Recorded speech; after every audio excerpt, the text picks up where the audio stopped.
การเล่นซีรีส์เรื่องเดียวมันไม่ได้ทำให้ใครต้องถูกผูกกันไว้ตลอดชีวิตอยู่แล้วครับเพราะว่าสารวัตรท้ายคือสารวัตรท้ายจะถูกผูกกันไปตลอดกาลแต่ไบวินคือผู้ชาย2คนที่จะต้องใช้ชีวิตของตัวเองต่อไปผมเชื่อว่าผมมีความรักอีกผมก็จะรักเอยเหมือนเดิมแต่แค่ว่าก่อนที่เราจะรักเอยกับใครสักคนเขาต้องเป็นคนที่แบบฟิตอินกันจริงๆอะไรเงี้ยแบบสนับสนุนกันจริงๆเพราะฉะนั้นถ้าเกิดคนนี้เข้ามาแล้วมันฟิตจริงๆอ่ะผมไม่มีเหตุผลเลยที่จะไม่รักเขาแบบหมดใจจะไม่รักเอยอะไรเงี้ยณวันนั้นน่าจะเป็นช่วงเวลาที่ depressed ที่สุดในชีวิตผมไม่อยากให้ใครถ่ายอะไรติดผมเลยไม่อยากมีคอนเทนต์อะไรที่เป็นตัวเองออกไปเลยเพราะไม่รู้เลยว่าจะเกิดอะไรขึ้นบ้างเพราะว่าคนมันเข้ามาติดตามเรามากขึ้นเยอะจริงๆจนเราไม่กล้าทำอะไรเลยสักอย่างและนี่คือ On That Day เรื่องวันนั้นที่คุยกันในวันนี้ของไบร์ท วชิรวิทย์ครับ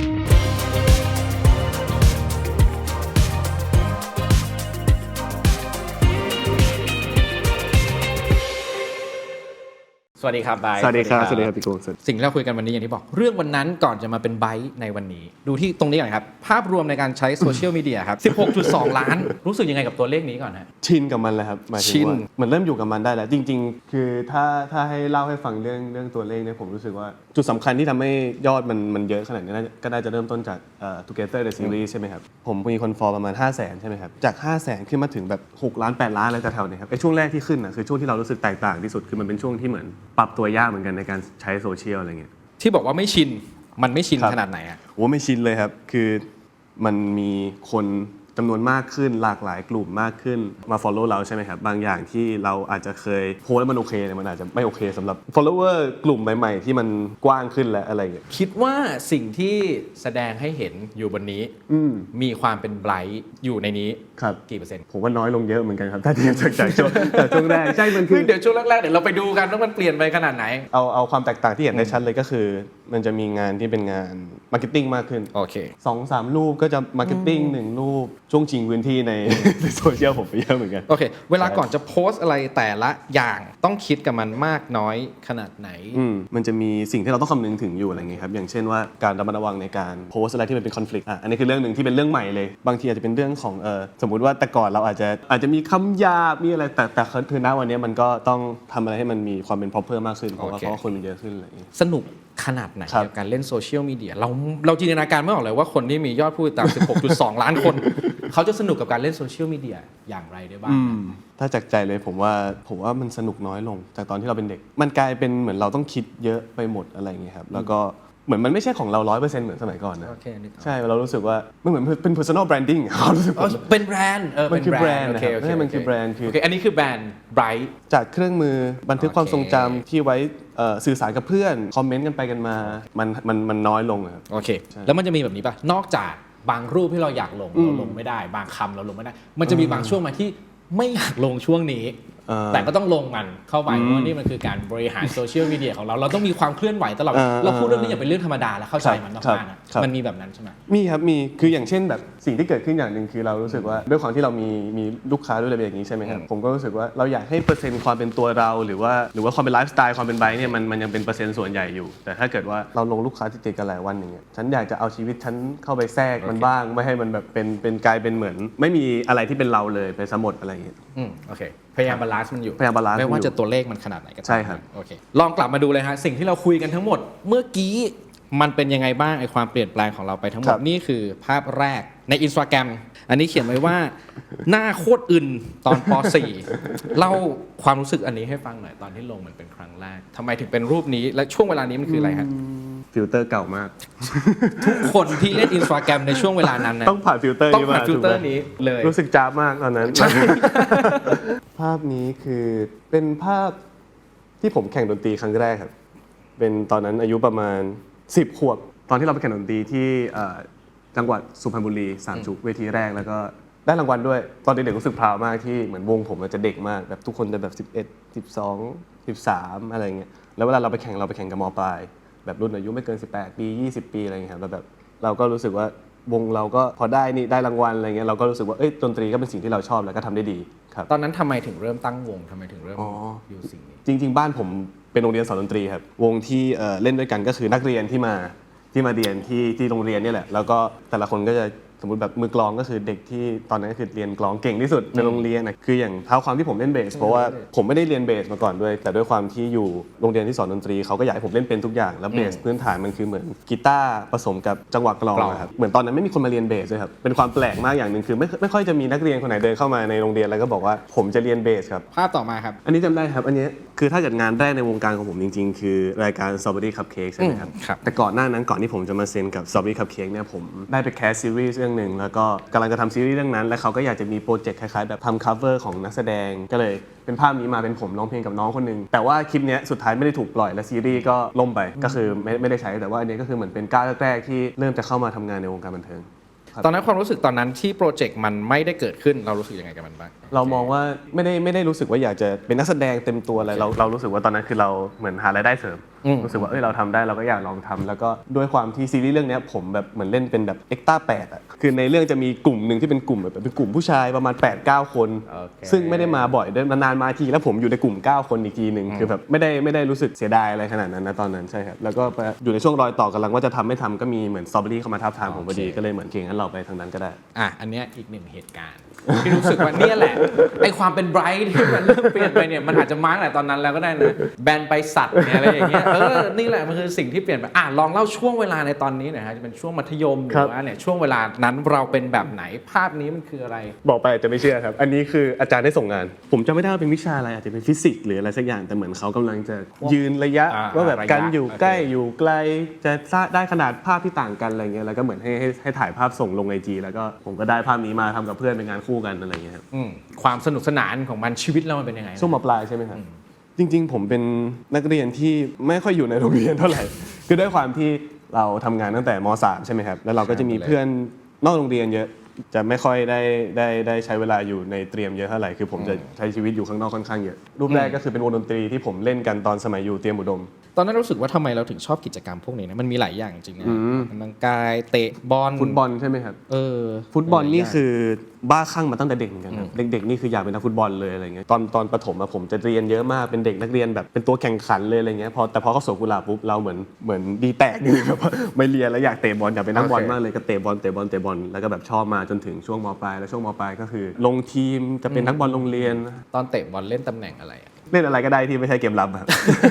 เป็นแบบสายบุกแอคแท็กมากๆแบบหน้าเป้ากลางรุกปีกอะไรแถวๆนี้เรารู้สึกว่าสิ่งที่เราได้รับจากการทำกิจกรรมเหล่านี้ในช่วงเวลานั้นมีอะไรบ้างครับมันหล่อหลอมเรายังไงบ้างอย่างฟุตบอลเนี่ยผมว่าให้อะไรเยอะเหมือนกันนะครับคือเราเล่นตั้งแต่ช่วงที่แบบบอลชายเดี่ยวจนเราเข้าใจความเป็นทีมจนเราเข้าใจการช่วยเหลือกันความเป็นยูนิตี้ของทีมอะไรเงี้ยก็คือเข้าใจความเป็นทีมมากขึ้นเลยต้องยอมรับว่าตอนม.ต้นนี่คือแบบผมคือนักบอลชายเดี่ยวท่านหนึ่งจริงๆครับเลี้ยงวนเลี้ยงถึงหน้าโกวิ่งกลับมาข้างหลังวิ่งอะไรอย่างเงี้ยเลยแบบความเด็กๆครับอยากยิงอยากเลี้ยงอยากทำอะไรเท่ๆอยากหลบอยากจะแตะลอดขาเขาอะไรเงี้ยแต่พอตอนโตเรามองความเป็นทีมมากขึ้นเรามองผลประโยชน์ของภาพรวมมากขึ้นเราอาจจะไม่จำเป็นต้องเป็นคนยิงได้เราอาจจะไม่ได้ต้องเป็นคนที่ดีที่สุดในสนามแต่เราต้องไปด้วยกันและทำให้ทีมชนะไอ้บทเรียนเรื่องที่เราเข้าใจเรื่องความเป็นทีมมากขึ้นมันส่งผลกับเราในช่วงตอนโตที่ทำงานในวงการบันเทิงมากน้อยขนาดไหนเกี่ยวนะผมว่าเกี่ยวมากเลยอย่างเช่นเล่นฟุตบอลแล้วเป็นชายเดี่ยวไม่พอเรายังอยากจะเป็นกัปตันด้วยขึ้นดิลงหลังเราอยากจะคอนโทรลอะไรหลายๆอย่างซึ่งจริงๆมันอาจจะไม่ใช่สิ่งที่ดีสุดสำหรับทีมสิ่งที่เราคิดอะไรเงี้ยจริงๆมันต้องเกิดจากการที่เราตกลงร่วมกันมันต้องมีแท็กติกซึ่งมันก็คล้ายๆตอนโตที่ว่าทุกคนมีหน้าที่เราทำงานเป็นทีมเราต้องเข้าใจซึ่งกันและกันอะไรอย่างเงี้ยโอเคลองไล่เรียงดูนิดนึงฮะนอกจากนักฟุตบอลนักดนตรีก่อนหน้านั้นมันเคยมีความฝันอะไรบ้างที่อยู่ในตัวเราที่เราอาจจะเคยตอบคำถามผู้ใหญ่ว่าโตไปผมอยากเป็นสิ่งนี้ฮะผมอยากเป็นนักบินอวกาศโอเคตอนเด็กมันมีหนังสือการ์ตูนที่แบบว่าคัดนักบินอะไรเงี้ยครับจุดเปลี่ยนจริงๆที่ทำให้ผมรู้สึกว่าเราไม่ได้ชอบสายนั้นขนาดนั้นก็คือช่วงม.1นี่แหละที่แบบว่าพอเริ่มมาอยู่ในกรุงเทพอยู่กับเพื่อนมากขึ้นได้ทำกิจกรรมมากขึ้นได้เล่นดนตรีมากขึ้นได้เตะฟุตบอลมากขึ้นมันเลยทำให้เหมือนเราห่างจากตรงนั้นไปอีกแล้วมันก็ยิ่งกลายเป็นว่าเราทำได้ไม่ดีผลการเรียนก็ไม่ได้ดีมากเท่าไหร่นักบินอวกาศก็คือเอาไปทิ้งได้เลยอะไรครับไม่ได้เป็นแล้วในช่วงที่เรามีชื่อเสียงในช่วงที่เราประสบความสำเร็จมีความรู้สึกนักแสดงชายเดี่ยวนักบอลชายเดี่ยวกลับมาบ้างไหมแบบ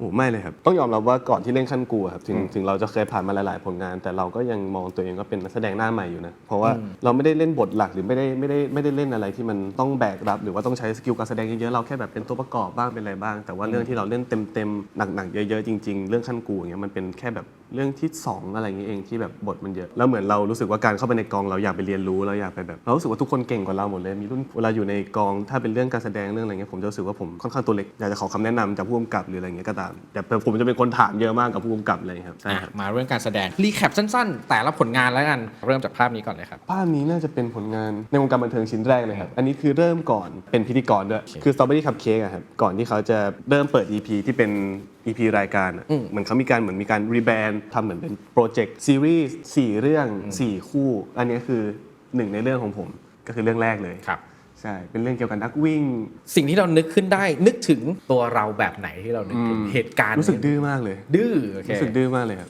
ยังไม่ค่อยเข้าใจเลยมันคือเด็กอายุ 15 ที่เหมือนเข้ามาอยู่ในโลกของการทำงานจริง ๆ คืออยู่ดีความรับผิดชอบก็ถาโถมเข้ามาความเป็นนักแสดงตอนนั้นรู้สึกกดดันมากคือแค่เดินเข้าไปในเซตจะเอามือไว้ตรงไหนหรือแบบจะหายใจยังไงยังทำไม่เป็นเลยตอนนั้นรู้สึกมันยากกดดันที่เหมือนทุกคนต้องมารอเราอะไรเงี้ยตอนนั้นคือแบบไม่ใช่แค่เรื่องการแสดงแต่มันคือการทำงานในชีวิตจริงเนี่ยมันโคตรยากเลย โอเค ครับ แต่ชอบมันไหมนะในควา ครั ม บ ยากของมันทั้งหมด ผมชอบนะผมสนุกกับการได้ลองอะไรใหม่ๆ ได้การเข้าไปสวมบทบาทเป็นคนอื่นอะไรเงี้ยครับแต่ตอนนั้นที่ไม่ชอบเลยคือรู้สึกว่าบางทีเราต้องตื่นตั้งแต่ด้วยความที่ผมมาจากนครปฐมด้วยอะไรเงี้ยครับ โอเค บางทีเราต้องตื่นตี 4เลิกเที่ยงคืนผมไม่เข้าใจเลยแบบทำงานกันต้องแบบมันต้อง18 ชั่วโมงมันหนักขนาดนี้เลยอายุเท่านั้นมันสเตรสมากแล้วก็เราก็ยังเรียนหนังสืออยู่ด้วยอะไรเงี้ยครับ รู้สึกหนักมากแต่เราก็ยังทำมันมาเรื่อยๆ ใช่ครับ เพราะอะไรครับมันเลยนำมาสู่อีกหลาย ๆ เรื่องเริ่มที่นี้ก่อนต่อที่บันทึกกรรมก่อนอะไรเปลี่ยนแปลงไปจากตอนแรกมากน้อยขนาดไหนครับ อันนี้แบบจากใจ honestly เลยคือการหารายได้เสริมสำหรับ โอเค ผมมันคือแบบอะไรที่เข้ามาผมพุ่งชนหมดเลยครับรับทุกอย่างที่มีโอกาสจะทำได้เราวิ่งแคสงานเราเห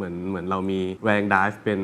ป็นรายได้เสริมนี่แหละ โอเค ณตอนนั้นแล้วก็เลยทำมาเรื่อยๆผมว่ามันก็ต้องมีความชอบด้วยแหละคือผมรู้สึกรายได้เสริมเราหาได้หลายทาง แต่คือแทนที่ผมจะหยุดเสาร์อาทิตย์อยู่บ้านผมรู้สึกว่ามันเป็นไม่กี่สิ่งที่แบบผมจะยอมแลกวันหยุดเพื่อออกไปทำมันอะไรอย่างเงี้ย ช่วงเวลาหลังจากนี้เป็นไงบ้าง ผมว่า เส้นทางการแสดงก่อนที่จะมาถึงคู่กันครับ ผมน่าจะเข้าใจอะไรมากๆก็คือตอนที่ทำสตรอเบอรี่มาสักพักแล้ว โอเค คืออย่างแค่แบบสมมุติว่าการแต่งตัวไงครับ โอเค เราก็แบบไม่อยากใส่ชิ้นเนี้ยพี่เหมือน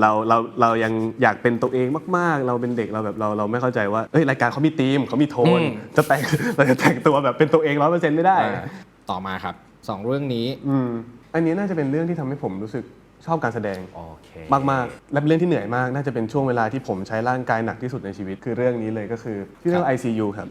ตัวละครนำเรื่องแรกด้วยโลเคชั่นไกลอีกคือช่วงนั้นรูทีนผมกลายเป็นแบบว่าผมสอบ9 โมงใช่ไหมครับสอบเสร็จเที่ยงรถตู้มารอรับผมถึงหัวหินบ่าย 3ผมถ่ายถึง4 ทุ่มผมนั่งรถกลับมาถึงรังสิตมาตี 1ผมอ่านหนังสือถึงเช้า9 โมงไปสอบอีกมันวนอยู่ไงครับแบบเกือบ2 อาทิตย์ร่างกายแบบสู้ผอมเสร็จแล้วผมแบบเข้าโรงพยาบาลอะไรเงี้ยแต่ผมว่าด้วยควา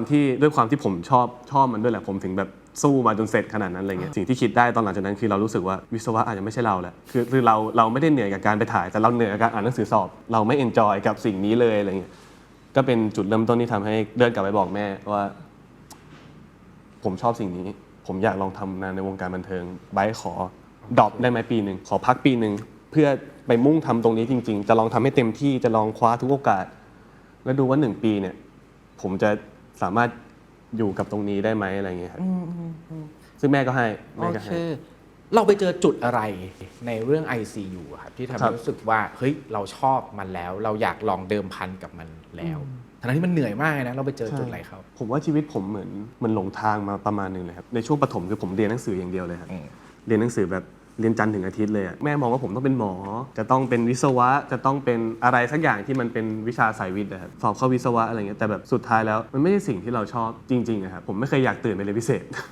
ผมไม่เคยอยากตื่นไปสอบแต่ผมอยากตื่นมาทำสิ่งเนี้ยครับแล้วเราก็ทำได้ดีแล้วมันก็ดูจะสร้างอาชีพให้เราได้ดูจะสามารถเลี้ยงดูครอบครัวเลี้ยงดูตัวเองได้จากสิ่งนี้ถ้าเราเจอสิ่งที่เราชอบแล้วมันกลายเป็นจ็อบเราได้จริงๆเนี่ยมันน่าจะดีมากเลยมันแค่นี้เลยผมรู้สึกมันยิ่งใหญ่มากเลยกับการที่เราได้ทำงานที่เราชอบในทุกๆวันเลย ณตอนนั้นที่ไปบอกแม่ขอดรอปทำไมแม่ ครับ ถึงยอมให้เราดรอป ไม่แน่ใจเลยครับแต่จริงๆ คือผมเป็นสไตล์แบบแจ้งให้ทราบด้วย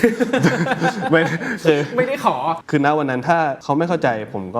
ก็จะเดินไปดรอปของผมอยู่ดีแล้วผมก็ให้คำสัญญากับเขาว่า1 ปีถ้ามันไม่เวิร์กเดี๋ยวผมกลับไปเรียนใช่เราไม่ได้ลาออกเลยอะไรเงี้ย ก็แบบแม่ดูแล้วกันว่า1 ปีนี้มันเวิร์กไหมอะไรเงี้ยเรื่องนี้แหละฮะใช่ครับเรื่องนี้คือเหมือนมีอะไรไปคุยกับแม่ว่าแม่มันเวิร์กมันได้แล้วมันเป็นโปรเจกต์ชื่อ GMM New Phase ครับทำซีรีส์เรื่องนึง2 ตอนให้เล่นก็คือเป็นเรื่องเนี้ยใจอะไรบางอย่างมันทำให้เหมือนโปรเจกต์นี้มันกระจายผมก็เหมือนตุ๊ปะตุ๊เป๋มาอยู่ GMMTV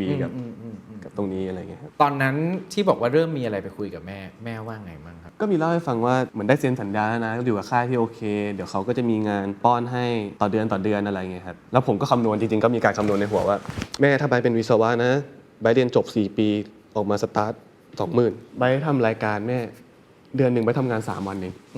แล้วเหลือวันตั้งเยอะไปทำงานฟรีแลนซ์ได้อีกไปแคสงานได้อีกมันสดใสกว่าทางนั้นแล้วมันสิ่งที่เราชอบด้วยอีกอะไรเงี้ยครับแต่เราก็ไม่ได้จะทิ้งการเรียนเราก็เลยรู้สึกว่าแล้วถ้าเราจะมุ่งทางนี้แล้วมีเวลาประมาณนี้ไลฟ์สไตล์ประมาณนี้เรียนอะไรที่มันจะซัพพอร์ตกับเส้นทางชีวิตที่เราจะเลือกดีก็เลยมาจบที่เรียนมาร์เก็ตติ้งความรู้สึกความชอบความรักในการแสดงของเราช่วงนี้ผมชอบมันเรื่อยๆเลยครับผมรู้สึกว่า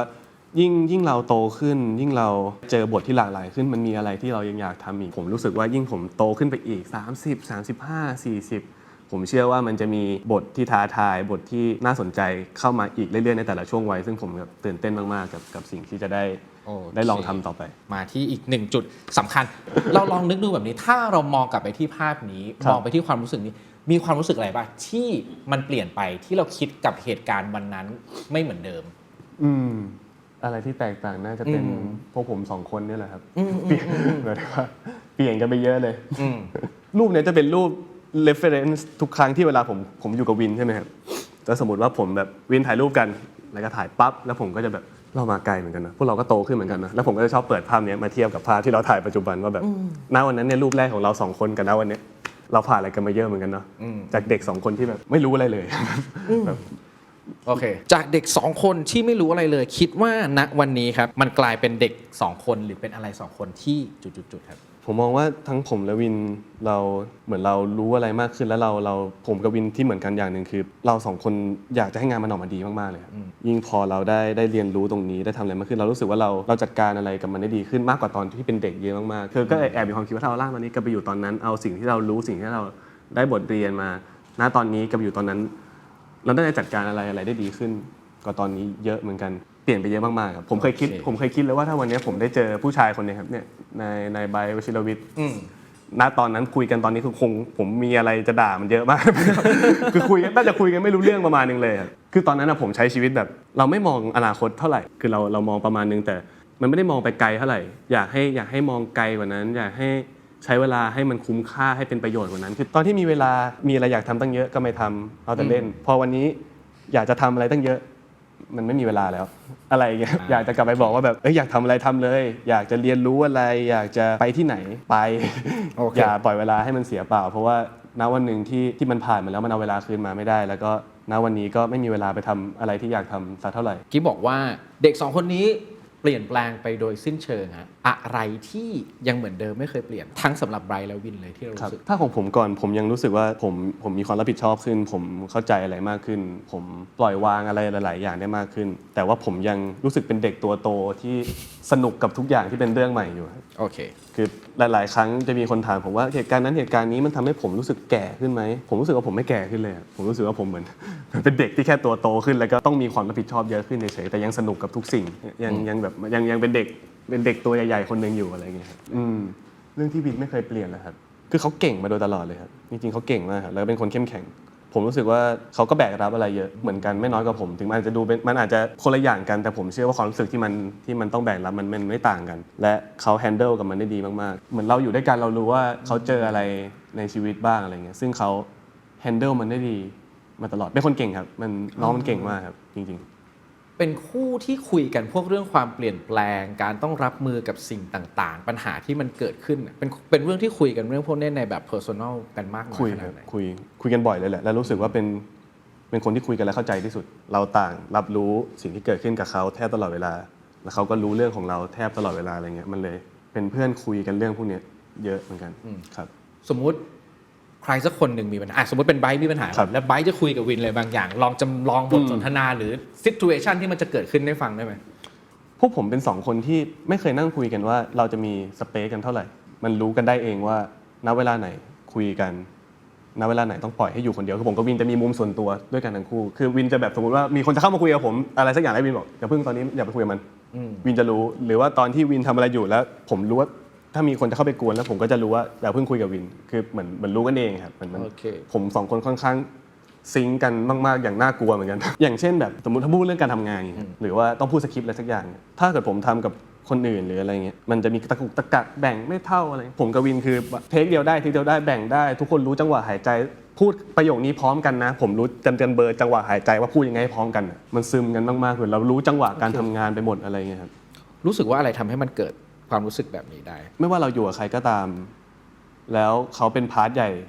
ในชีวิตเราช่วงขั้นกูอะไรอย่างเงี้ยครับคือเจอกันทุกวันจริงๆคือเราไม่เจอหน้าใครเลยเราเจอแค่ผมวินแล้วก็พี่อีทผู้จัดการคือเราจะอยู่กันแค่นี้ครับเหมือนผมสองคนจะสังเกตกันมากๆครับอะไรที่เราเห็นว่าเป็นสิ่งที่ดีในตัวเขาแล้วก็มาปรับใช้กับเราอะไรที่มันเห็นว่าเราดีมันก็เอาไปปรับใช้แล้วเหมือนสองคนมันเมิร์จเข้ามาหากันตรงกลางแล้วแบบมันผสมกันนะครับโอเคครับแล้วก็ในแง่ของการเติบโตนะฮะอีกหนึ่งความเติบโตเราอยากรู้ว่าใบรู้สึกยังไงกับเส้นทางนี้บ้างเพราะว่าเราเป็นคู่กันมาก่อนใช่ไหมแล้วเราก็เติบโตกันไปคนละเส้นทางยังเติบโตแล้วยังแบบอยู่ด้วยกันได้หรือไม่ต้องอยู่ด้วยกันก็ได้ผมมองว่าทุกคนมีเส้นทางของตัวเองครั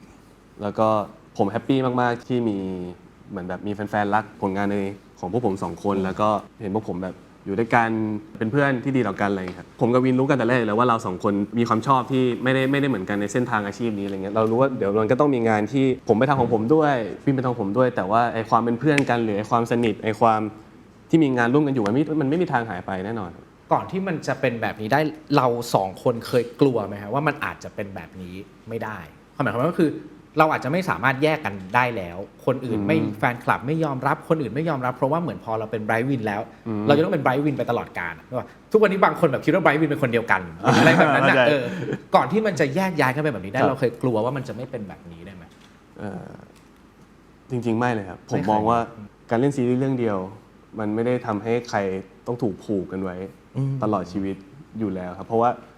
สารวัตรท้ายคือสารวัตรท้ายสารวัตรท้ายจะถูกผูกกันไปตลอดกาลแต่ไบรท์วินคือผู้ชาย2คนที่จะต้องใช้ชีวิตของตัวเองต่อไปลอง F4 สักนิดนึงแล้วกันครับบทเรียนที่ได้รับจากเรื่องนี้มีอะไรบ้างความท้าทายใหม่ๆที่เราลองรีแคปมันสั้นๆหน่อยเป็นเหมือน biggest project ในชีวิตเลยครับเป็นงานที่ความกดดันสูงมากเป็นงานที่ทำงานภายใต้คอนดิชันที่ยากมากๆเป็นเรื่องที่ใช้พลังงานสูงมากเป็นเรื่องที่แบบสู่พลังทุกคนแต่ว่าพองานมันออกมาพอได้ดูฟีดแบ็กพอได้เห็นแค่ย้อนคิดว่าแบบฉันได้เป็นตัวแทนเล่น F4 ของประเทศไทยอะไรมันเป็นชิ้นงานที่ภูมิใจมากๆครั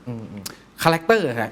บคาแรคเตอร์มันมีความในช่วงแรกๆเนี่ยมันช่วงแรกๆมันโคตรไม่น่ารักเลยอะโอเคแต่developตอนหลังมันก็ค่อยๆมาเรื่อยๆเรารู้สึกยังไงกับตัวละครบ้างอะผมเอ็นดูเขามากเลยครับผมอยู่ทีมเขาตั้งแต่วันแรกต่อให้ในวันที่เขาไม่น่ารักครับเนื้อในเขาไม่ได้เป็นคนไม่ดีเขาไม่รู้วิธีแสดงออกเขาถูกเลี้ยงดูมาแบบผิดผมแค่รู้สึกว่าถ้าเด็กคนนี้ไม่ได้ถูกอยู่ในสภาพแวดล้อมแบบนี้เขาจะไม่เป็นแบบนี้ครับคือเขารู้นะว่ามันผิดแต่เขาไม่รู้ว่ามันมีวิธีอื่นที่จะได้ผลลัพธ์ในสิ่งที่เขาอยากได้เหมือนกันในเวอื่นคือเขาใช้วิธีกลางแต่พอเขาได้เรียนรู้ว่ามันมีทางที่ไม่เดือดร้อนใครเขาก็ยอมรับแล้วพร้อมที่จะเปลี่ยนคือเขาไม่ได้เป็นคนเลวจากเนื้อในจริงๆอะไรกับวินครับนิดเดียวคราวนี้พอมาเล่นเป็นเพื่อนกันอยู่ในเรื่องเดียวกันคราวนี้เรามองเห็นอะไรที่มันแตกต่างไปจากเดิมสิ่งที่เห็นชัดๆเลยคือพัฒนาทางด้านการแสดงครับคือเก่งขึ้นมากเรื่องนี้คือผมรู้สึกว่าเขาเล่นกับวินออกมาได้มีมิติมากๆแล้วก็คือถ้าเทียบกับผม2เรื่องแรกคือคนละเรื่องกันเลยเขาเก่งกว่าผมมากๆใช่นี่เราขอเป็นเรื่องนี้ครับไม่ต้องพูดถึงการแสดงแล้วกันแต่ว่าเราขอเป็นคอนเซ็ปต์จากเรื่องนี้เรื่องนี้มันคือร้านซื้อขายความทรงจำนะมันจะต้องมีของอะไรบางอย่างที่เราเอาไปวางไว้ในร้านนั้นมันซ่อนความทรงจำอะไรไว้แล้วมันมีมูลค่ามากๆกับเราไม่อยากเอาของอะไรไปวางไว้ในร้านนี้ผมชอบกล้องฟิล์มตัวแรกมันเป็นเครื่องมือบันทึกความทรงจำของผมในช่วงที่ผมมีความสุขมากๆในชีวิตไปเยอะมากถ้ามันเป็นเรื่องเล่าเหตุการณ์กับกล้องตัวแรกอยากให้มันเป็นซีรีส์แล้วกันสมมติมันจะเป็นภาพที่เรากำลังทำอะไรอยู่เราถือมันทำอะไรเราถ่ายรูปอะไรเหตุการณ์มันเป็นแบบไหนบ้างมันคือช่วงที่ก่อนเล่นขั้นกูแหละมันคือช่วงที่ผมเป็นช่วงจุดเปลี่ยนผ่านของชีวิตในช่วงดรอปด้วยครับช่วงที่เราได้เริ่มเล่นกล้องตัวแรกเพราะว่าผมเริ่มทำรายการท่องเที่ยวแล้วผมรู้สึกว่าผมอาจจะเบื่อผมก็เลยอยากจะมีกิจกรรมอะไรทำระหว่างวันผมเลยเลือกซื้อกล้องตัวนั้นแล้วก็คือแบบมันเป็นกล้องที่พาผมไปทั่วประเทศ ไปต่างประเทศเป็นกล้องที่เก็บโมเมนต์รั่วๆไอตอนที่เราแบบตอนนี้เราอาจจะไปทำไม่ได้อะไรเงี้ยครับมันเป็นช่วงพีเรียดนั้นก็เลยรู้สึกว่ากล้องตัวนี้มันเก็บความทรงจำพวกนี้ของผมไว้เยอะมากโอเค ครับ และในเมื่อเราเลือกที่มันจะเป็นกล้องนะฮะถ้าไปดูใน Instagram ของไบร์ทก็จะเห็นเลยว่ามันมีภาพถ่ายเหล่านี้เป็นภาพที่มันเห็นเยอะมากผ่าน hashtag Bright is photographer now กับ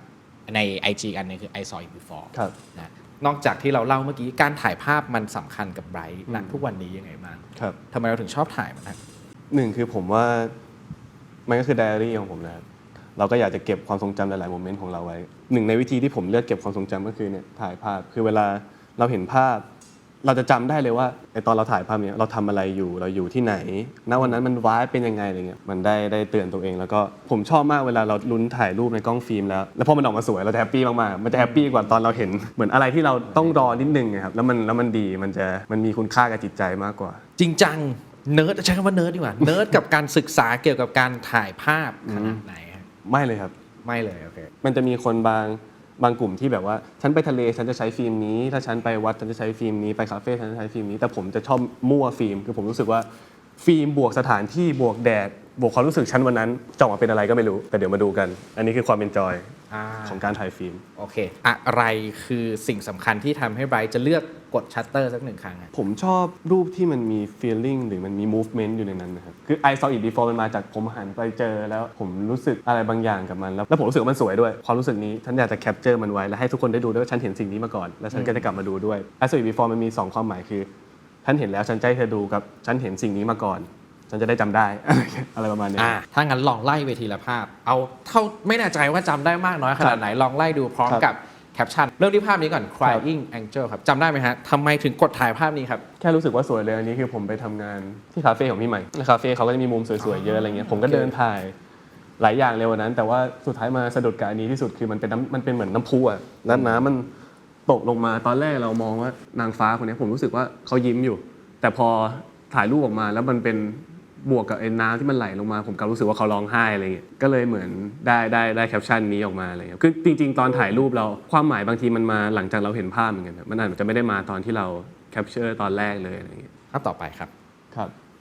อันนี้คือผมถ่ายโฆษณาครับ ครับ แล้วเหมือนผมเผลอทำลูกโป่งหลุดมือ ม แต่มันไม่ไป มันติดอยู่ตรงนี้ผมรู้สึกแย่ที่แบบว่าผมเห็นมันอยู่แค่เนี้ยแต่ผมเอามันลงมาไม่ได้ ก็เลยถ่ายมันไว้ ก็เลยถ่ายไว้วิธีการแก้ปัญหาคือถ่ายมันซะ ใช่แล้วก็รู้สึกว่าคือสตั๊กคือหมายถึงว่ามันคือลูกโป่งที่ติดอยู่ด้วยแล้วมันก็คือผมที่แบบขึ้นไปเอามันไม่ได้อะ อะไรอย่างเงี้ย ถ้าอย่างนี้กำลังถ่ายโฆษณาอยู่แล้วเป็นแบบแสดงว่ากล้องมันจะอยู่กับเรา ใช่ครับ ตลอดเวลา ใช่ครับ ไหม กล้องจะติด ไว้ ไว้ในกระเป๋าเลยตลอด โอ ครับ เคภาพต่อไปครับ ม loneliness ครับ มันคือเป็นห้องเวิร์กช็อปครับซึ่งข้างๆเป็นกระจกฝ้าแล้วข้างนอกเขาปลูก ดอกไม้ไว้อะไรเงี้ยแล้วหันไปเจอวันนั้นเหมือนแดดมันไม่มีอะไรเงี้ยครับแล้วรู้สึกว่ามันมีแต่สีเขียวแล้วมีดอกไม้อยู่ดอกเดียวมันดูเหงาจังเลยเนาะ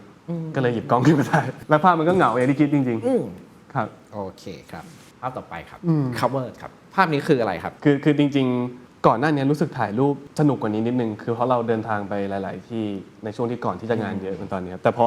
เข้าเฟสที่เริ่มทำงานเยอะๆเริ่มไม่ได้ไปไหนรูปถ่ายส่วนใหญ่จะเกิดขึ้นในตอนทำงาน ตอนทำงาน ซะเยอะคือผมชอบสถาปัตยกรรมที่มันคอนทราสต์ครับภาพมันดูพลิ้วมันดูเบาแต่จริง ๆ อันนั้นมันเป็นรูปปั้นนะครับ เหมือนเรารู้สึกว่าถ่ายแล้วมันจะสวยด้วยก็เลยถ่ายเก็บไว้อะไรเงี้ย ต่อมา creepy ครับ โอ้โหนี่เป็นกล้องตัวก่อนมาเป็นตัวปัจจุบันด้วยอันนี้น่าจะตอนแบบช่วงยังไม่เล่นขั้นกูเลยครับอันนี้ที่เป็นที่ Ocean World ครับสยาม Ocean World คือเราชอบไปมากๆแล้วเรามีความรู้สึกว่าอีมุมนี้มันน่ากลัวมากเลยหมายถึงแบบความรูปปั้นเรารู้สึกว่าถ้าเราไปดำน้ำเราเจอรูปปั้นอย่างนี้ปลาฉลามแบบนี้อะไรเงี้ยมันน่ากลัวอะไรเงี้ยครับก็เลยได้รูปนี้มา โอเค ทีนี้มาที่ 2 ภาพครับ เป็นภาพนี้อันนี้เกิดอะไรขึ้นทำไมถึงถ่ายภาพนี้ขึ้นมาครับ อันนี้ two side ครับ และอันนี้แคปชั่นน่าสนใจครับ nobody says it was easy ครับ อันนี้2ภาพนี้ถ่ายที่เดียวกันเลยครับ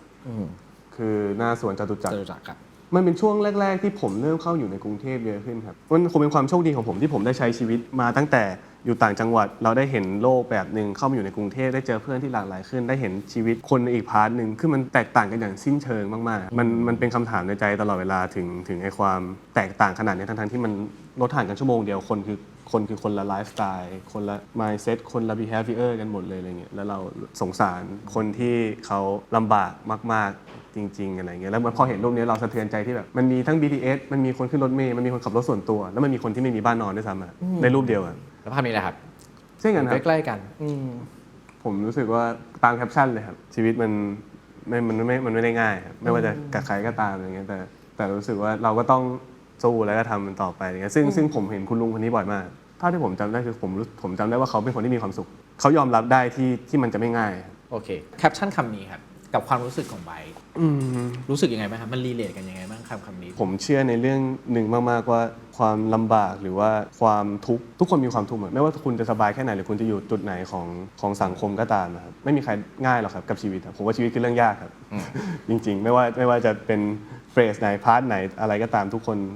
ชีวิตมันยากจริงๆครับ คิดว่าณตอนนี้นะครับอะไรคือสิ่งที่ยากที่สุดในชีวิตของไบร์ทครับ สิ่งที่ยากที่สุดในชีวิตของผมตอนนี้คือการแบ่งเวลาให้ดีครับมันยากมากๆเลยมัน โอเค เราอยากให้ความสำคัญกับงาน แล้วเราก็อยากให้ความสำคัญกับตัวเอง แล้วเราก็อยากให้ความสำคัญกับครอบครัวเพื่อนอยากให้วันหนึ่งมีมากกว่า24ชั่วโมงครับ จากใจใช่ โอเคครับไปที่ภาพเซตต่อไปนี้เป็นภาพเซตแล้วนะครับ ไม่แน่ใจว่า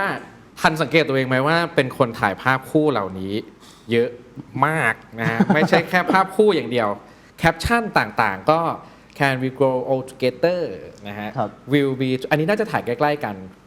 ใช่อันนี้ถ่ายที่เกาหลี ใช่ไหม ทั้งคู่เลยครับ เนี่ยฮะเหมือนไบร์ทเนี่ยจะเป็นคน snap ภาพเหล่านี้อยู่ตลอดม้าลายก็มาเป็นคู่ ครับ เหมือนกัน ประมาณนี้ครับทำไมถึง snap ภาพถึงชอบเก็บภาพเหล่านี้เอาไว้ครับ ผมชอบโมเมนต์คนรักกันมากเลยครับ อืม เรารู้สึกมันสวยงามครับผมรู้สึกมันสวยงามมากๆที่เห็นเหมือน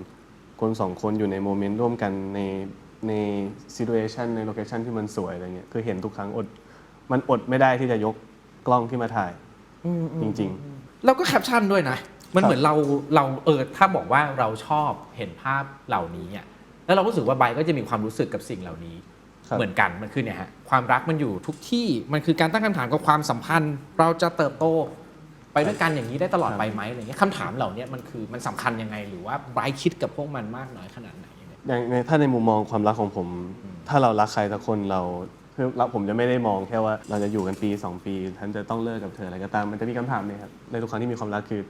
เราจะได้อยู่ด้วยกันตลอดไปใช่ไหมแล้วเหมือนภาพนี้ผมรู้สึกว่าเหมือนเขาทั้งสองคนกำลังมองอนาคตด้วยกันนะของเขาอาจจะไม่ใช่แฟนกันก็ได้ แต่ผมถ่ายมาแล้วผมแค่รู้สึกว่าเหมือนเขาคุยเรื่องนี้กันเลยเนาะเหมือนเขามองไปข้างหน้าแล้วแบบเราจะอยู่ด้วยกันตลอดไปใช่ไหมอะไรเงี้ย ทุกวันนี้ในเรื่องของความรักของไบรท์มุมมองของมันการความ forever ตลอดไปของมัน เรายังมีความเชื่อกับคำนี้ขนาดไหนครับ เชื่อครับเชื่อมากๆเลยครับทุกวันนี้ก็ยังเชื่อในความรักอยู่ครับเหมือนมากกว่าความรัก พอเราเติบโตขึ้นมันมีเรื่องของปัจจัยต่างๆมากขึ้นจากตอนเด็ก แต่ว่าเราก็ยังเชื่อว่ามันจะต้อง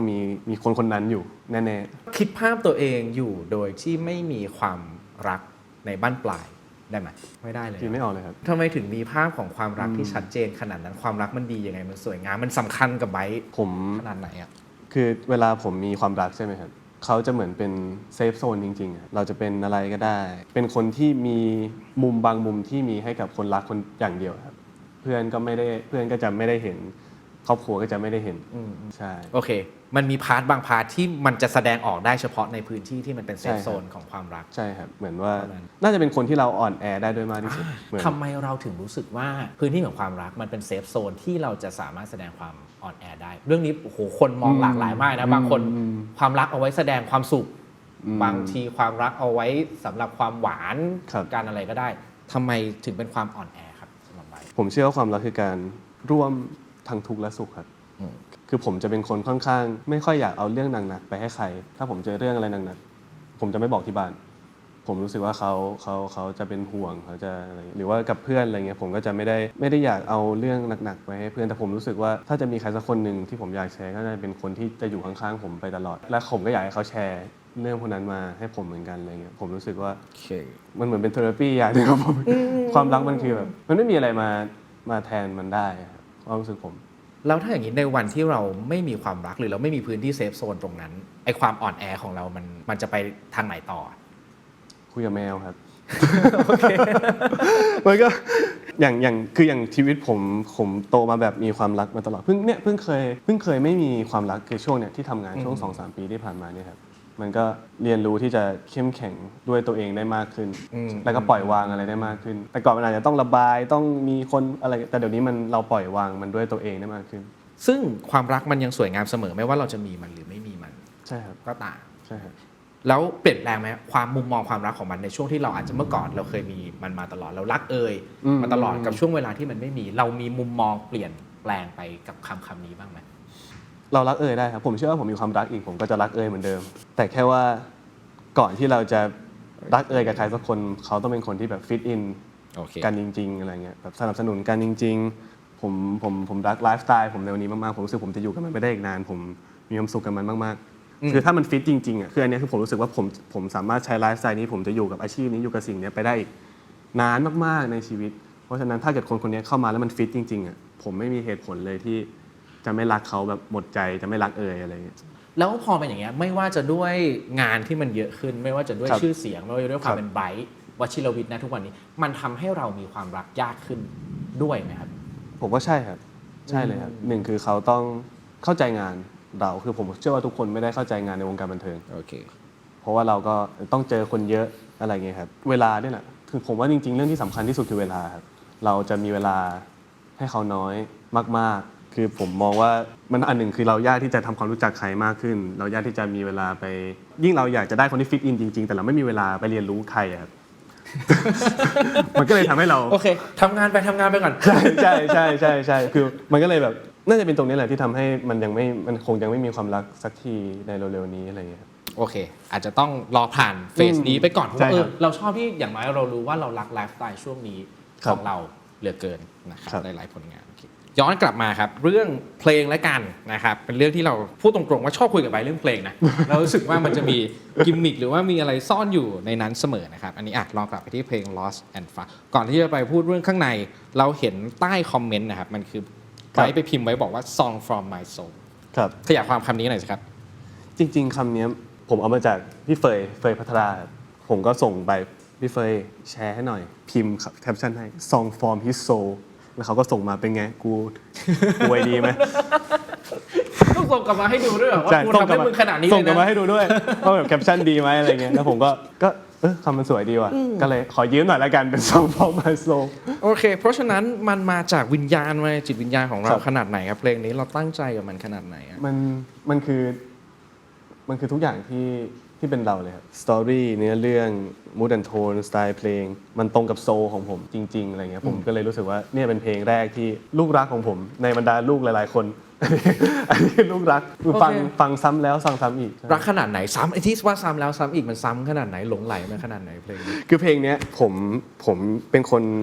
เข้าไปทำอีดิทเองด้วยตอนมิกซ์ทำอะไรเงี้ยคือนั่งฟังเดโมก่อนที่จะปล่อยครับผมว่าผมต้องมีฟังเกิน1,000 รอบผมฟังทั้งวันเลยครับผมฟังทั้งวันแล้วก็ผมก็แบบอยากปรับตรงนี้แต่ปรับตรงนั้นเข้าไปปรับออกมาแก้ตอนนั้นใช้คำว่า obsess กับมันได้เลยครับกับเพลงเนี่ยครับมันเป็นงานที่เรารู้สึกว่าเนี่ยเราจริงๆอะไรที่มันบอกว่าเราจริงๆอะไรในเพลงนี้ครับเนื้อหาผมว่าเรื่องที่สำคัญที่สุดน่าจะเป็นเนื้อหาเลยครับเพราะก่อนหน้านี้คือเพลงที่ผมเคยร้องมันจะเป็นเพลงประกอบละครบ้างเป็นเพลงในโปรเจกต์ต่างๆซึ่งแต่เราไม่เคยได้พูดในสิ่งที่เราอยากพูดเองจริงๆครับซึ่งอันนี้คือเพลงแรกที่เราได้พูดสิ่งที่เราอยากพูดจริงๆเมื่อมันสำเร็จเสร็จสิ้นแล้วสิ่งที่เกิดขึ้นกับความรู้สึกของเราคืออะไรครับผมมีความสุขกับงานชิ้นนี้มากๆเพราะว่ามันภูมิใจกับมันมากเป็นพิเศษเพราะว่าเราเข้าไปทำเยอะจริงๆแล้วก็คือผมได้อ่านคอมเมนต์เยอะมากครับเราดีใจมากๆที่เหมือนมีคนรู้สึกไปกับเพลงนี้เขารีเลทกับตัวเขาในเรื่องราวของเขาอย่างบางคนอาจจะพูดถึงเพลงนี้ในมุมของคนรักผมดีใจที่คนฟังรู้สึกกับเพลงจริงมากกว่าการที่ยอดวิวมันจะเยอะๆอะไรอย่างนี้ครับอันนี้คือสิ่งที่ผมภูมิใจมากๆสำหรับงานชิ้นนี้ครับเพราะว่ามันเป็นไอเดียของเราจริงๆแล้วคนมันเก็ตในไอเดียนี้จริงๆอะไรไอคอนเซปต์หรือว่าคำว่า lost and found มันมาจากไหนครับ lost and found จริงๆมันมี2ความหมายครับมันเป็นกิมมิคคือ lost and found แรกก็คือไอ้ที่หาของหายแต่ว่า lost and found ของผมมันความทรงจำบางอย่างที่มันหายไปเราได้มันกลับมาแต่ว่ามันก็หายไปอีกหมายถึงว่ามันคือโมเมนต์ในช่วงนึงเหมือนมีความทรงจำดีๆในช่วงเวลานึงแต่วันนี้มันไม่มีอีกแล้วพอเราคิดถึงมันเวลามีอะไรมาสะกิดเราคิดถึงมันอีกมันก็ฟาวกลับมาแล้วสักพักนึงมันก็หายไปแล้วพอเราเจออะไรสะกิดมันก็กลับมาอีกมันเป็น lost and found ที่เป็นวนลูปเราอยากรู้ว่าแล้วมันมีความรู้สึกอะไรบ้างไหมที่เราเพิ่ง found มันเราเพิ่งค้นพบมันอ่ะ น่าจะเป็น enjoy กับการอยู่คนเดียวเหมือนก่อนหน้านี้พอเรามีความรักใช่ไหมครับเราทำอะไรเราจะเหมือนเราคิดถึงอีกครึ่งนึงของเราตลอดเวลามันตัดสินใจร่วมกันอะไรครับแต่ว่าวันนี้มันก็เป็นความรู้สึกที่แปลกใหม่เป็นความรู้สึกที่ดีเหมือนกันที่เราได้ตัดสินใจทำอะไรเองบนพื้นฐานของความคิดตัวเราเอง 100% จริงๆมาที่2เรื่องสุดท้ายนะอันนี้เป็นความสนใจส่วนตัวของเราเห็นไม่ได้เลยเราเป็นคน เห็นรอยสักของใครไม่ได้ เพราะว่าเราเชื่อว่าการที่คนคนหนึ่งจะสักคำหรือรูปอะไรบางอย่างมันจะมีความหมายอยู่ในนั้นเสมอแล้วของใบก็จะมีสักเอาไว้แล้วก็ให้เห็นน้อยแบบน้อยมากอันนี้คือสักคำว่าอะไรเอาไว้แล้วมันสำคัญกับไบรท์ยังไงถึงสักมันเข้าไปผมสักเป็นประโยคว่า remember who you are ครับคือณตอนนั้นน่ะผมกำลังจะเริ่มเล่นซีรีส์ขั้นกูแล้วผมก็รู้สึกว่างานนี้มันน่าจะทำให้เป็นก้าวต่อไปในอาชีพการแสดงเป็นก้าวที่เราจะมีคนติดตามมากขึ้นน่าจะเป็นช่วงเหมือนผมกลัวว่าผมจะลืมตัวเองผมแบบไม่อยากลืมตัวเองไม่อยากเป็นคนที่แบบเหมือนลืมตัวคือมั่นใจมากว่ามันจะดังก็สักก็เลยเลือกสักคำนี้ไว้แล้วก็ไม่ได้อยากให้ใครอ่านออกด้วยเพราะรู้สึกว่าเขินมันนั่งบอกตัวเองทำไมแบบอย่าลืมตัวนะอะไรเงี้ยก็เลยจับกลับด้านเลยคนได้อ่านไม่ออกแต่เราจะอ่านออกเองตอนเราแบบยืนส่องกระจกอะไรเงี้ยแล้วเราได้ใช้คำนี้บ่อยๆเราได้ส่องกระจกไปเตือนตัวเองอยู่บ่อยๆไหมมันอาจจะไม่ใช่ตอนที่เราเห็นหรอกแต่ตอนวันที่เราคิดจะสักอะครับมันอยู่กับเราไปแล้วไอ้ความคิดเนี่ยจริงใช่มันจะไม่ได้มันจะไม่ใช่ว่าต้องมาคอยเตือนบ่อยๆมันเหมือนมันเมมลงไปเลยตั้งแต่วันที่เราเอาความคิดนี้ไปสักแล้วใช่แล้วเคยมีช่วงเวลาที่คำนี้มันไม่ทำงานไหมสุดท้ายเราก็ลืมตัวอยู่ดีผมคิดว่ามีแหละแต่ผมมันจะไม่รู้ตัว สิ่งที่ผมเรียนรู้อย่างหนึ่งคือมันเป็นไปไม่ได้ที่จะไม่เปลี่ยนไปความรับผิดชอบมันมากขึ้นสภาพแวดล้อมรอบตัวมันเปลี่ยนไปผมรู้สึกว่ามันเป็นไปไม่ได้ที่เราจะเป็นแบบเดิมแต่เราก็ยังไม่ลืมความเป็นตัวตนของตัวเองอยู่มันเป็นอย่างนี้มากกว่าคือมันจะไม่ใช่ว่าแบบฉันจะต้องเป็นคนเดิมไปตลอดกาลอย่างนั้นมันก็ไม่ไหวเหมือนกันโอเคสุดท้ายของไบครับเราขอจบด้วยภาพนี้ The True Man Show ครับเป็นเขียนแคปชั่นเอาไว้แล้วก็ภาพนี้เราไม่แน่ใจว่าตอนนี้คืออะไรแต่ว่าเรื่องนี้มันเป็นเรื่องที่เราค่อนข้างชอบด้วยแล้วก็เขียนแคปชั่นไว้ว่า My life is not True Man Show ณวันนั้นน่าจะเป็นช่วงเวลาที่ depressed ที่สุดในชีวิตเรารู้สึกถูกจ้องมองจับผิดคาดหวังมากๆในวันนั้นมันเป็นความรู้สึกที่ทำให้เราใช้โซเชียลเริ่มเป็นตัวเองน้อยลงเรื่อยๆทุกคนจะมีความคิดเห็นกับการกระทำของผมสมมุติเราอยู่ในห้องเดียวกันอย่างนี้ใช่ไหมครับเราดูคลิปนึงเรายังคิดเห็นไม่เหมือนกันเลยเราตัดสินคนตลอดเวลาจากโมเมนต์เล็กๆของเขาอย่างเงี้ยครับซึ่งตอนนั้นผมรู้สึกว่าแบบเราอึดอัดมากๆที่แบบทำไมคนต้องมาตีความอะไรของเราเนี่ยจนทำให้เราไม่อยากจะเปิดชีวิตให้ใครเห็นเลยสมมติว่าผมแชร์เพลงเศร้าก็จะมีคนมาแล้วอกหักแน่นอนบายแอบคุยกับใครอยู่จริงๆมันอาจจะแค่ว่าเพลงนี้เพราะมากเลยให้ทุกคนได้ฟังครับแต่การที่เราเป็นเราณทุกวันนี้มันก็มีการตีความไปต่างๆนานาจากการถูกจับจ้องใช่แล้วเรารู้สึกว่าตอนนั้นผมไม่แน่ใจว่าอะไรมันมากระทบผมถึงแบบเลือกที่จะโพสต์แต่ณช่วงนั้นมันหนักจริงๆครับมันหนักจนแบบผมไม่อยากให้ใครถ่ายอะไรติดผมเลยไม่อยากมีคอนเทนต์อะไรที่เป็นตัวเองออกไปเลยเพราะไม่รู้เลยว่าจะเกิดอะไรขึ้นบ้างเพราะว่าคนมันเข้ามาติดตามเรามากขึ้นเยอะจริงๆจนเราไม่กล้าทำอะไรเลยสักอย่างถึงมันจะเป็นอะไรที่ดูไม่มีอะไรเลยอะแต่มันพร้อมจะมีอะไรที่มาได้ตลอดเวลาทุกวันนี้โซเชียลเร็วมากเลยข่าวสารไปเร็วมากคลิปไปเร็วมากทุกคนพร้อมตัดสินคนได้จาก5วินาทีเล็กๆในชีวิตเขาซึ่งเขาอาจจะไม่ได้เป็นแบบนั้นเลยก็ได้ผมเลยบอกว่าโซเชียลที่เป็นผมมันหายไปครับผมเป็นคนชอบแชร์เพลงแต่เราเนี่ยผมแชร์ไม่ได้เพราะว่ามันอาจจะทำให้ใครบางคนรู้สึกไม่ดีผมแค่อยากแนะนำเพลงให้พวกคุณฟังแต่ผมก็ไม่สามารถพิมพ์ได้ทุกครั้งว่าลองไปฟังเพลงนี้กันนะครับเหมือนด้วยความที่ณวันนั้นผมยังไม่ได้เรียนรู้สิ่งหนึ่งแต่ว่าณวันนี้ผมเพิ่งได้เรียนรู้ข้อความสำคัญหนึ่งมากๆในชีวิตผมซึ่งผมไม่รู้ว่ามันถูกไหมนะครับแต่มันทำให้ผมมีความสุขกับชีวิตตัวเองขึ้นแล้วก็ง่ายขึ้นกับการทำงานตรงนี้มากๆคือผมเพิ่งเรียนรู้ว่าการทำอะไรบางอย่างที่ไม่ถูกใจใครบางคนนะครับมันไม่ได้แปลว่ามันผิดคือผมไม่สามารถทำอะไรที่มันถูกใจคนทั้งโลกได้แน่นอนครับไม่ว่าอะไรจะออกไปก็ตามจะต้องมีคนพอใจและไม่พอใจคือถ้าเกิดไม่อยากให้ใครไม่พอใจก็คือต้องกลับไปเป็นคนนี้ที่ไม่ทำอะไรเลยบางทีไม่ทำอะไรเลยคนก็ไม่พอใจนะครับ ไม่ลงอะไรเลยก็ไม่พอใจเหมือนกันใช่แล้วณวันนี้เราก็แค่รู้สึกว่าโอเคพอจะมาอยู่กับตรงเนี้ยว่าเดือดร้อนใครไหมผิดกฎหมายหรือเปล่าหรือว่าไปขัดวัฒนธรรมที่ไหนอีกหรือเปล่าในฐานะเด็กผู้ชาย24คนนึงถ้าทำสิ่งนั้นแล้วมันไม่ได้ผิดไม่ได้เดือดร้อนใครไม่ได้เป็นตัวอย่างที่ไม่ดีให้กับใครผมรู้สึกว่าทำไปเถอะมันไม่มีทางที่จะทุกคนพอใจได้แล้วผมก็เลยเป็นปีนี้ที่ผมรู้สึกกลับมาเป็นตัวเองมากขึ้นมีความสุขขึ้นมากๆเลยใช่เหมือนถ้าเราย้อนกลับไปตอนแรกที่คุยกันมันเหมือนเนี่ยอันเนี้ยไบรท์เนี่ยมีไบรท์ TVC เนี่ยมันคือแบรนด์ตอนนี้เราก็จะกำลังรีแบรนด์หรือทำอะไรบางอย่างกับมันหรือเปล่านะ ผมรู้สึกว่าผมเป็นผู้ชายคนเดิมเลยครับแต่ผมพร้อมที่จะให้คนได้เห็นมุมอื่นๆมากขึ้น ผมแบกรับอะไรมากเกินไปนะตอนนั้นมันเลยมากดดันตัวเอง แต่ตอนนี้ผมรู้สึกว่าผมอยากกลับมารักตัวเองมากขึ้น โอเค ถ้ามันไม่มีภาพอะไรสักภาพหนึ่งแต่ให้ไบรท์ลองนึกถึงภาพขึ้นมาภาพหนึ่งอะ ครับ เป็นภาพที่เราอยากให้มันเกิดขึ้น มันคงจะมีความหมายและมันคงจะดีมากๆกับชีวิตเราแล้วไบรท์ก็จะถ่ายภาพมันเอาไว้ เขียนแคปชั่นโพสต์ลง Instagram คือบ้านผมด้วยความที่แบบทุกคนไม่ค่อยได้ท่องเที่ยวเท่าไหร่คือไม่ได้มีใครเคยไปต่างประเทศไกลๆอะไรเงี้ยอยากขนทั้งบ้านไปเที่ยวที่ไกลๆสักที่หนึ่งแล้วก็เห็นเขา enjoy moment แล้วก็อยากจะถ่ายรูปเขาเก็บไว้อะไรเงี้ยจะดีมากๆเลยครับจะเป็นแบบอะไรที่คอมพลีทมาก เขียนแคปชั่นว่าอะไรดีนะถ้าสมมติมันมีจริง ๆน่าจะแถวๆกับ my happiness อะไร ๆ เงี้ย โอเค ได้เรียบง่ายและเข้าใจได้ครับ ครับ โอเค วันนี้ขอบคุณมาก ขอบคุณมากครับขอบคุณมากครับ ครับ ขอบคุณมากครับ ขอบคุณสำหรับการติดตาม และถ้าใครอยากร่วมนั่งไทม์แมชชีนย้อนวานๆกับแขกรับเชิญในครั้งต่อไป สามารถกดติดตามพวกเราได้ที่ Channel YouTube The Standard Pop และพบกับ EP ใหม่ทุกวันพฤหัสบดีเวลา 1 ทุ่มตรง